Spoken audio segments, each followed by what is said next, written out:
Assalamualaikum warahmatullahi wabarakatuh. Kembali lagi bersama kita di channel Pangeran Cahaya. Hadirin semuanya Allah Subhanahu wa taala dimanapun Anda berada.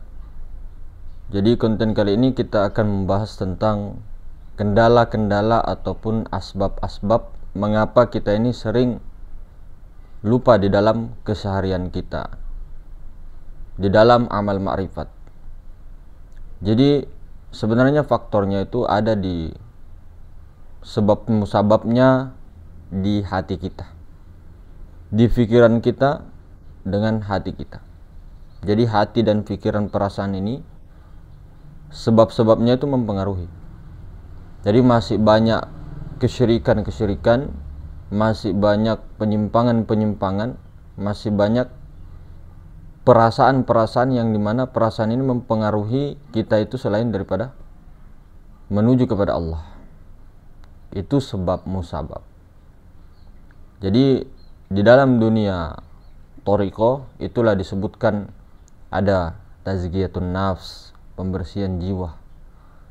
Jadi pikiran dibersihkan, betul-betul difokuskan, kemudian dialihkan kepada pembersihan jiwa. Nah, di situ pembersihan jiwa itulah ada juga pembersihan kolbu. Nah, jadi pembersihan jiwa itu khusus kepada tubuh ya. Jadi zikir tubuh. Kalau pembersihan hati itu zikir hati, Allah Allah. Jadi mempengaruhi sir kita atau rasa kita tidak menembus secara terus menerus, yang menghalangi macet-macetnya itu pikiran dengan perasaan. Jadi jiwa dengan hati kita itu yang betul-betul masih perlu untuk dibersihkan. Bukan lagi masih perlu, artinya begini, masih kurang sekali. Bahkan di buku-buku ataupun di kitab-kitab ulama-ulama terdahulu, termasuk Sirul Asrar karangan Syekh Yusuf Al-Makassari, yang Sirul Asrar itu bukan berarti beliau itu hanya menyuruh melafatkan saja. Jadi bukan hanya dilafatkan saja zikir tubuh, zikir hati tadi, bukan. Tapi betul-betul didalami dulu. Jadi prakteknya itu kan mursyid nanti kan akan mentalkin. Nah, kemudian itu kan proses talkin itu kan sebelum talkin itu dimulai, itu kan dipahamkan dulu kedudukannya. Setelah dipahamkan, nanti pada saat proses talkin itu, disitulah dibuka kunci segel, kemudian ditanamkan sir yang pernah ditanamkan juga kepada gurunya sampai baginda Rasulullah Sallallahu Alaihi Wasallam. Jadi sir itu yang bersanad sampai Nabi Muhammad Sallallahu Alaihi Wasallam. Ya. Jadi semuanya punya sir masing-masing. Semuanya punya sir masing-masing. Cuma ada sir khusus yang dimiliki para mursyid-mursyid muktabaro. Beliau mentalkinkan itu. Jadi dari ujung sampai ke bawah, dari atas sampai ke bawah, sampai menuju kepada kita. Nah, itu pun tidak cukup kalau tidak dibimbing betul-betul tentang kedudukan. Nah, jadi kedudukannya macam-macam di setiap thariqah. Jadi kalau mengucapkan saja ya bagus, ada manfaatnya, ada pembersihannya. Namun kalau seperti itu terus, nantinya tidak akan bisa dewasa, tidak akan bisa lagi mendalam rasanya dan sebagainya, tidak akan. Bahkan sangat kemungkinan kecil saja bisa musyahadah, apalagi fana. Sangat kecil kemungkinannya kalau dibarengi zikir tanpa dengan diberitahukan kedudukannya. Nah, jadi langsung saja, kalau orang yang sudah talqin silakan, alhamdulillah lanjut kembali. Kalau yang belum, silakan diamalkan. Cuma sarannya lebih bagusnya untuk pelengkap ya, untuk bagaimana lebih mantap juga, ambil talqin la ilaha illallah, ambil talqin Allah. Nah, setelah ambil, kan sudah punya ilmunya, kedudukannya, sudah mengetahui bahwa Allah itu yang mana, kemudian kedudukan ini bagaimana, baru mulai zikir. Nah, jadi ketika memulai zikir nanti dengan thariqah masing-masing, sebelumnya rasakan dulu. Jadi bertubuhkan Muhammad Rasulullah dulu, bertubuhkan Muhammad. Kalau sudah bertubuhkan Muhammad atau bertubuhkan ruh atau bertubuhkan Rasulullah, nah, seperti yang kemarin kita sampaikan ya. Jadi bertubuhkan Rasulullah. Nah, otomatis jangan ada kita di situ. Jadi yang betul-betul rasa ini rasa Rasulullah. Ini Rasulullah Nur Muhammad hakikat ya, ini ruh. Jadi bertubuhkan ruh. Ruh itulah bernama diistilahkan Rasulullah Nur Muhammad. Jadi bertubuhkan itu. Kemudian nanti ketika la ilaha illallah, meskipun ada macam-macam titik-titiknya sesuai dengan talqin, nah, sebelumnya ini dulu pahamkan betul hakikat Muhammad Rasulullah, rasakan itu bertubuh Muhammad Rasulullah, baru mulai. Nah, masing-masing itu titik-titiknya. Nah, kalau di sini bisa juga kita yang belum talqin ini kan, jadi pada saat mengucapkan la, jadi itu la menafikan ini dari ujung rambut sampai ujung kaki. Kita nafikan la. Zikirnya jahar ini, zikir tubuh itu jahar. Jadi bersuara zikirnya. Dikeraskan. La, untuk apa? Untuk latihan supaya kita itu tidak mendengar suara sekitar kecuali hanya suara kita. Nah, itu latihannya begitu. Jadi la, nafikan dari ujung rambut sampai ujung kaki tubuh ini, baru tembus masuk ke dalam ilaha, sampai ke ru itu. Nah, setelah itu pada saat illallah tembus ke sir. Jadi ada 3, tubuh, nyawa, rahasia. Atau jasmani, la, ilaha, ruhani, illallah, Allah. Jadi jasmani, ruhani, Allah. Jadi Adam dinafikan, ke Muhammad dinafikan, Allah. Langsung kepada Allah. Jadi la, tubuh itu dinafikan semua, bukan dihayal-hayalkan, dinafikan ya, dinafikan, terus tembus lagi ke dalam ilaha, keru, illallah, tembus lagi. Kenapa kita bertubuh Muhammad dulu? Supaya tidak ada nanti keakuan bahwa kita yang berzikir di situ.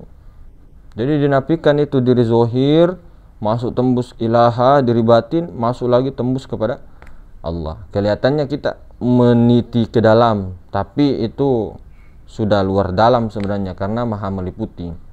Jadi itu diulang-ulangi. Bahkan kata Syekh Yusuf mengatakan 10.000 itu tidak jadi masalah. Artinya ulang-ulang sampai betul-betul melekat. Ya paling tidak kuat 10.000 ya berapa sajalah. Yang penting sering-sering. La, nafikan dengan rasa ya. Jadi dengan kesadaran, bukan hanya kita fokus di suaranya atau kita fokus di titik dari pusar kemudian ke kanan ilaha sampai ini illallah, bukan hanya itu. Jadi betul-betul dengan rasa kesadaran yang betul-betul mantap, nafikan la, tembus ilaha illallah, tembuskan begitu. Ini juga selain nafi isbat. Jadi ini zikir zikir yang andalan seluruh para wali, bahkan andalan seluruh para nabi. Lah kita kan sering ini mas, sering mengucapkan itu, tapi ya sama aja, ini sama-sama. Dicoba dulu dengan betul-betul tawajjuh begitu. Jadi sebelum itu betul-betul bertubuhkan Muhammad, baru dengan tawajjuh, dengan rasa kesadaran. Oh, mustahil itu, mustahil kalau tidak ada perubahan, mustahil. Dicoba dulu dengan cara ini, beda dengan kita dulu yang betul-betul tidak mengetahui ini dan sebagainya, cuma disuruh zikir dan sebagainya, baru tidak ada apa-apa. Itu untuk yang merasakan tidak ada apa-apa, padahal sebenarnya ada apa-apa, cuma kita kurang peka saja, kurang peka. Jadi itu semua dinafikan. Nah, kalau sudah begitu, tambah lagi dengan pembersihan kolbu, zikir Allah itu. Nah, pada saat dihantam Allah, Allah, Allah, itu tembuskan ke maha ruang, tak, tembuskan Allah ke maha ruang. Nah, jadi begitu. Itu yang belum pernah misal talqin ke Thariqah Muktabaro, ya silakan saja. Yang penting jangan kita mengamalkan seperti metode-metode zikir misal Naksabandi. Kita duduknya seperti Naksabandi padahal tidak pernah talqin. Kita mengamalkan 7 lataif padahal tidak pernah talqin. Apa haram mas begini-begini? Bilang bukan dilarang atau diharamkan bagaimana, tapi itu metodenya Syekh Muhammad Bahuddin An-Naksabandi yang beliau buat 7 lataif itu dari gurunya beliau temukan itu, kemudian diinikan. Nah, kita seperti mengambil suatu keilmuan lalu tanpa minta izin begitu. Itu 7 lataif loh. Misal 7 lataif ya. Nah, tapi kalau zikir Allah dengan metode seperti yang Naksabandi Khalidiyah, dengan duduk, dengan ilahi anta maksudi, dengan istighfar, dengan assalamualaikum, dengan robitoh kubur, baru kita bikin robitoh kubur sendiri sembarangan, ditambah robitoh sebelumnya robitoh mursyid, kemudian robitoh kubur, ditambah lagi ya ayyuhallazina, ditambah lagi ini, ya persis menjiplak ininya Naksabandi Khalidiyah, baru tidak pernah talqin. Mendingan jangan. Jadi mendingan kita duduk saja, habis sholat langsung niat.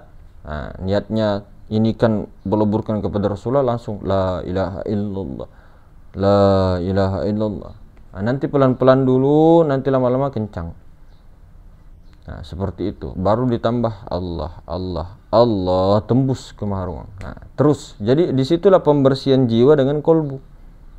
Nah, itu nanti akan lama kelamaan ketika diistiqomahkan, dihantam terus, maka akan bersih pikiran kita selain daripada Allah, kosong pikiran kita selain daripada Allah, perasaan kita selain daripada Allah. Nanti lama-lama. Nah, namun perlu dipahami ini asbab itu tidak ada bekas, cuma tidak disuruh tinggalkan asbab. Apa salahnya mencoba? Jadi dibarengkan begitu. Asbab tadi dikerjakan, jangan ditinggalkan, tetap dikerjakan sambil betul-betul hasbunallah, sambil la haula wala quwata illa billah, sambil berzikir tadi. Nah, itu sangat-sangat luar biasa. Tidak perlu kita ceritakan pengalaman-pengalamannya, tidak perlu kita ceritakan ini kekuatan dahsyatnya. Nanti malah orang-orang yang lemah akalnya dalam niat mengarah ke situ. Jadi sangat banyak sekali itu. Dan bahkan la ilaha illallah ini zikir paling afdol sebenarnya. Di situ sudah terkumpul semua rahasia. Betulan. Semua para wali itu semuanya sepakat itu. La ilaha illallah. Para nabi itu sepakat semuanya. Luar biasa itu. Nah, jadi begitu hadirin semulakan, betul-betul diistiqomahkan di amal ma'rifat ya. Nah, nanti kalau sudah zikir-zikir, perbanyak lagi sholawat, supaya tidak panas, nanti imbang. Yang penting sebenarnya di sini bukan hanya zikirnya, tapi kesadarannya itu. Kesadarannya, rasakan betul-betul bertubuhkan Muhammad, kemudian la, nafikan jasad, ilah, tembus, nafikan lagi illallah, tembus. Jadi meluas begitu, telanjang bulat betul-betul. Jangan setengah-setengah. Betul-betul masuk ke dalam, lebur di situ. Illallah, lebur di situ. Ulangi lagi terus. Itu la ilaha illallah dengan rasa seperti ini, hadirin. Jangankan 100 kali, itu sekitar berapa kali saja ya? 15-17 kali itu sudah banyak sekali perubahan dari segi fisik, ruhani dan sebagainya macam. Dicoba saja dulu. Iya. Jadi betul-betul diistiqomahkan. Jadi mungkin begitu hadirin semulakan. Mudah-mudahan bisa diinikan terus setiap hari, sambil nanti ketika keluar rumah amalkan amal ma'rifat, sambil Allah, sambil sadar ke maha ruang dan sebagainya. Itu bagi yang mau amal, silakan. silakan. Tapi saya sarankan lebih bagusnya untuk bagus lagi kalau sudah mempunyai thariqah muktabaroh ditambah dengan itu tadi, mantap. Karena la ilaha illallahnya dibuka tadi, kemudian ditanamkan itu sirnya. Jadi enak jadinya, enak. Nah, mungkin begitu hadirin semua. Assalamualaikum warahmatullahi wabarakatuh.